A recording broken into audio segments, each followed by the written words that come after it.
Bose family I सड़कों पर, मिल गया है लीगल नोटिस। जी हाँ दोस्तों, हम बात कर रहे हैं स्टार प्लस के शो झनक की।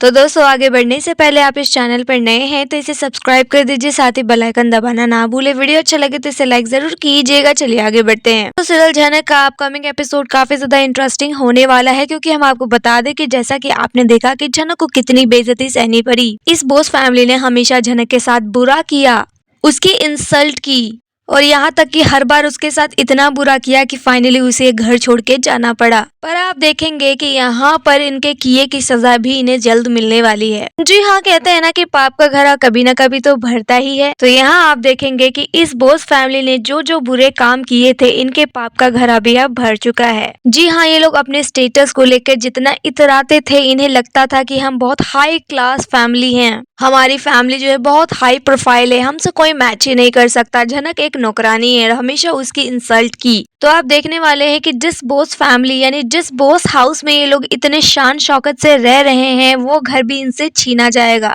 जी हाँ, ये घर भी जल्द छीन लिया जाएगा बोस फैमिली से, और वो लोग आ जाने वाले हैं सड़कों पे। क्योंकि यहाँ आप देखने वाले हैं कि बोस फैमिली के घर में एक लीगल नोटिस आएगा कोर्ट की तरफ से, जहाँ पे लिखा होगा कि इन्हें जल्द से जल्द ये घर खाली करना होगा। जी हाँ, जल्द से जल्द इन्हें ये घर खाली करना होगा, क्योंकि इस घर के ऑनर कोई और हैं। तो दोस्तों, यहाँ पे जब बोस फैमिली के सामने ये नोटिस आएगा तो शुभो के पैरों तले जमीन खिसकने वाली है। जी हाँ, क्योंकि ऐसा क्यों हुआ है इसके बारे में फुल डिटेल शुभो को ही पता है, क्योंकि शुभो का भी राज अब जल्द से जल्द लगता है मेकर्स लाना चाहते हैं। जी हाँ, ऐसा लगता है कि मेकर्स ने दर्शकों की ख्वाहिश को सुन लिया है, क्योंकि दर्शक भी चाहते थे कि भाई ये बोस फैमिली इतना बुरा बुरा करती है, इनकी कब करतूत सामने आएगी, इन्हें कब सजा मिलेगी। तो लगता है मेकर्स जो है मेहरबान हो गए हैं दर्शकों पे, और उनकी राय को मानते हुए यहाँ पे शुभो फैमिली को भी मिलने वाली है सजा। जी हाँ, शुभो ने जो भी पास्ट में किए हैं लालोन के पिता के साथ, तो हो सकता है कि उस केस को दोबारा से ओपन अप किया जा सके। जी हाँ, उस केस को ओपन अप किया जाएगा, क्योंकि शुभो ने धोखा दिया था लालोन के पिता को और उनसे सारी संपत्ति जब्त कर ली थी, यानी हड़प ली थी। क्योंकि लालन के पिता भी बहुत बड़े वकील थे, शुभो खुद बहुत बड़ा वकील है, तो ये उनके साथ रहता था और उससे सारी संपत्ति हड़प ली। लालन के पिता की मृत्यु कैसी हुई है, क्या शुभो ने ही मारा है, ये तो आने वाले एपिसोड से ही क्लियर होगा। लेकिन यहाँ पे उसने धोखा तो दिया है लालन के पिता को, तो इसी चीज से रिलेटेड यहाँ पे उस चीज को अब दिखाया जाएगा, जहाँ पे आपको फर्स्ट देखने को मिलने वाला है कि बोस फैमिली को लीगल नोटिस कोर्ट की तरफ से आ चुका है, जहाँ पे लिखा है कि इन्हें जल्द से जल्द ये घर खाली करना होगा। दोस्तों, जब ये नोटिस आता है तो सारे के सारे बोस फैमिली मेंबर एक दूसरे की शक्ल ताकते हैं कि ऐसा क्या हो गया, ये घर तो हमारा ही है ना, तो हमारे ही घर से हमें कोई क्यों निकालना चाहता है। तो यहाँ बाकी के बोस फैमिली एक दूसरे की शक्ल देखते रहेंगे, लेकिन यहाँ शुभो काफी ज्यादा असमंजस में पड़ जाएगा, क्योंकि जो भी सच्चाई उसे बहुत अच्छे से पता है।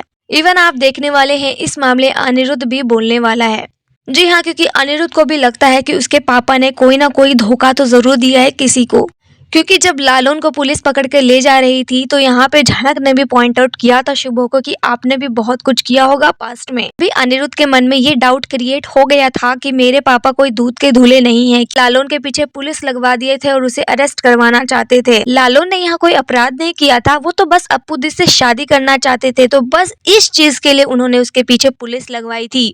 तो यहाँ पे अनिरुद्ध को पूरा क्लियर हो जाता है कि मेरे पापा ने जरूर कुछ ना कुछ धोखा दिया है, कोई बहुत बड़ा कांड किया है जो जल्द सामने आएगा। तो यहाँ आप देखने वाले हैं जब लीगल नोटिस आता है तो अनिरुद्ध को कोई सरप्राइजिंग फील नहीं होता, क्योंकि उसे पहले से अपने पिता के ऊपर डाउट था ही। इनफैक्ट आप देखने वाले हैं कि यहाँ अनिरुद्ध जो है अपने पिता के साथ ही बहस करने लग जाएगा और उनसे पूछने लग जाएगा कि किसकी प्रॉपर्टी जब्त की है आपने, किसको धोखा दिया है बताइए। लेकिन अपने बेटे को इस तरीके से सवाल जवाब करते देख शुभो को काफी ज्यादा गुस्सा आता है और वो अनिरुद्ध को डांटने लगता है कि कैसी हिम्मत हुई तुम्हें मुझसे ऐसे सवाल करने की, तुम्हारे अंदर तमीज नहीं है कि अपने पिता से कैसे बात की जाए, क्या मतलब है तुम्हारा कि किसकी प्रॉपर्टी जब्त की है मैंने, ये मेरी ही प्रॉपर्टी और मैं देखूंगा कि ऐसे कैसे मुझे किसी ने नोटिस भेज दिया, मैं इस मामले की कार्रवाई करूंगा, लेकिन तुम मुझसे ऐसे सवाल नहीं कर सकते अनिरुद्ध। दोस्तों, आप देखने वाले हैं कि शुभो यहाँ काफी जांच पड़ताल करेगा, इंक्वायरी बिठाएगा, लेकिन जल्द से जल्द अब उन्हें ये बोस हाउस छोड़ना पड़ेगा, जिसे देखकर दर्शक थोड़े बहुत तो खुश होंगे कि चलो भाई, इन लोगों ने झनक के साथ जो जो बुरा किया था अब इनको भी रिटर्न में सब कुछ मिलने वाला है। और ऐसा भी कहा जाता है कि कर्मा आपको मिलता ही है, आप जिसके साथ जैसा करेंगे बदले में आपको वैसा ही मिलता है। जनक के साथ ये लोग बुरा पे बुरा किए जा रहे थे, उसको कहीं का नहीं छोड़ा। इनफैक्ट इसमें अनिरुद्ध भी शामिल है, अनिरुद्ध को भी इसकी बहुत बड़ी सजा जल्द मिलेगी।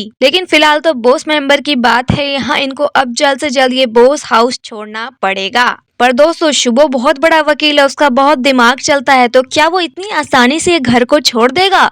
मतलब ये घर उसका सपना है, उसने अपनी मेहनत खून पसीने की कमाई से इस घर को इतना बड़ा किया, पूरे परिवार को संजो के रखा। हाँ वो बात अलग है कि जिस नींव पर उसने ये घर बनाया है, जिस नींव पर उसने ये घर खड़ा किया है, उसकी बुनियादी धोखाधड़ी से है। तो जिस चीज की बुनियादी धोखाधड़ी झूठ फरेब से हो, तो वो चीज ज्यादा समय तक टिक थोड़ी ना सकती है।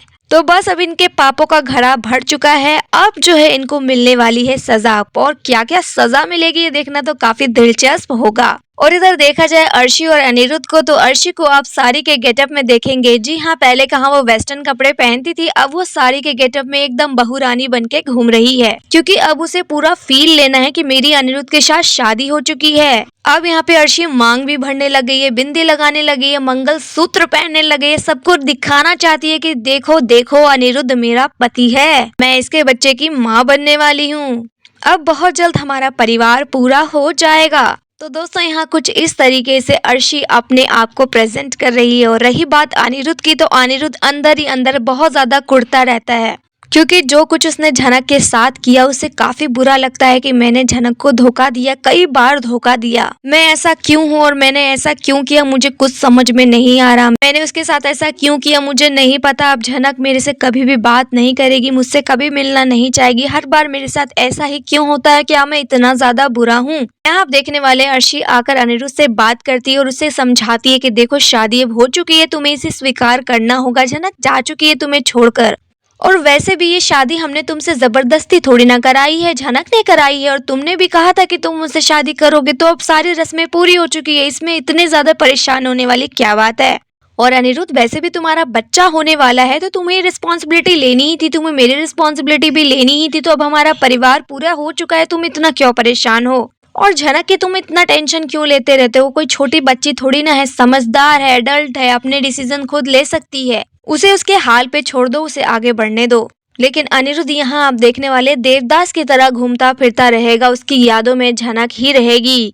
चाहे जबरदस्ती से इन लोगों ने अर्शी के साथ उसकी शादी तो करा दी है, लेकिन मन से कभी भी वो अर्शी को अपनी पत्नी नहीं मानेगा। और यहाँ बात झनक की जाए तो वो अभी मीनू मैम के घर में है और जल्द से जल्द मीनू मैम का घर भी छोड़ देने वाली है, क्योंकि यहाँ आप देखेंगे कि मीनू मैम से वो वादा करती है कि मैं बहुत सक्सेसफुल इंसान बनूंगी। वो मीनू जी से कहती है कि मेरे पापा ने कहा था कि तुम्हारे अंदर बहुत टैलेंट है, बहुत स्पार्क है, तुम बहुत आगे बढ़ोगी बेटा, ऐसे ही मेहनत करते रहो। तो मैं अपने पापा की बातों पर काम करूंगी, मैं बहुत ज्यादा सक्सेसफुल इंसान बनकर दिखाऊंगी, काफी कामयाब होकर दिखाऊंगी, ताकि कभी भी कोई मेरी बेइज्जती इंसल्ट ना कर सके। ये जो आसपास के लोग हैं मेरा कभी भी दिल दुखा देते हैं ना, मैं अब इतनी कामयाब बनूंगी कि कोई मुझे हर्ट ना कर सके। मैंने कभी भी अपने बारे में सोचा ही नहीं, हमेशा दूसरों के बारे में सोचा, तभी मुझे हमेशा इतनी जिल्लत मिलती है। लेकिन अब मैंने तय कर लिया है, मैं दूसरे के बारे में बिल्कुल भी नहीं सोचूंगी। अब मैं खुद के बारे में सोचूंगी, चाहे मुझे कोई सेल्फिश भी क्यों ना कह दे।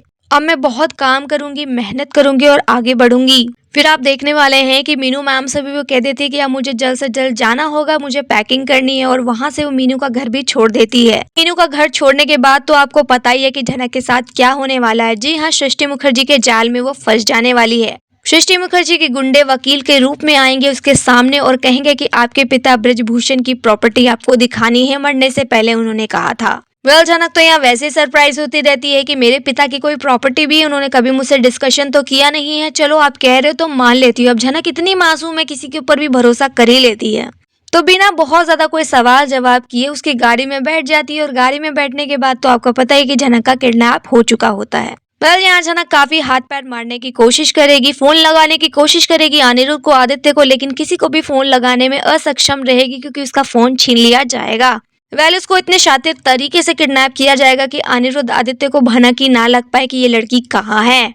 ये सारे इंस्ट्रक्शन देने वाला कोई और नहीं अर्शी मुखर्जी है। और इस प्लान में हो सकता है कुलभूषण भी शामिल हो। अभी कुलभूषण को दिखाया तो नहीं जा रहा, लेकिन जल्द उसको दिखाया जाएगा। आप देखने वाले हैं गुंडे जो है झनक को कड़ी निगरानी में रखने वाले हैं, ताकि ये लड़की कहीं भाग ना जाए और ज्यादा चालाकी करने की कोशिश ना करे। तो आप देखने वाले झनक को हाथ पैर रस्सियों से बांध दिया जाएगा और यहाँ पे, ताकि कोई भी आवाज ना निकाल पाए। और टाइम टू टाइम ये लोग अपडेट देते रहेंगे सृष्टि मुखर्जी को कि हाँ झनक यहाँ है, ये कर रही है, वो कर रही है। अब दोस्तों इधर अनिरुद्ध काफी ज्यादा डर जाएगा, घबरा जाएगा और यहाँ पे वो झनक को ढूंढने में लग जाएगा। और आप देखने वाले अनिरुद्ध इस बारे में आदित्य को भी इन्फॉर्म करने वाला है, क्योंकि अनिरुद्ध को ऐसा लग रहा है कि झनक कोलकाता छोड़कर मुंबई चली गई है और मुंबई जाकर शायद आदित्य कपूर के पास हो, इसलिए आदित्य से कंफर्म करेगा। लेकिन आदित्य कपूर उसे खुद बुरी खबर देने वाला है कि झनक यहाँ नहीं है और मुझे ऐसा लगता है कि जिस बारे में हम सोच रहे थे ना वो हो चुका है।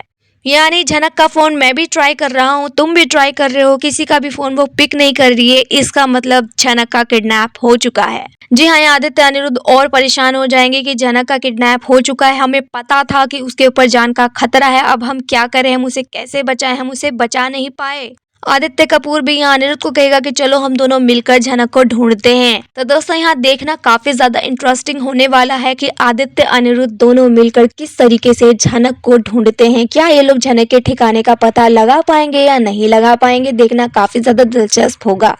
यहाँ आपकी क्या राय है, आप हमें कॉमेंट में बताइए। वीडियो अच्छा लगे तो इसे लाइक कीजिए, सब्सक्राइब कीजिए फॉर मोर अपडेट्स। धन्यवाद।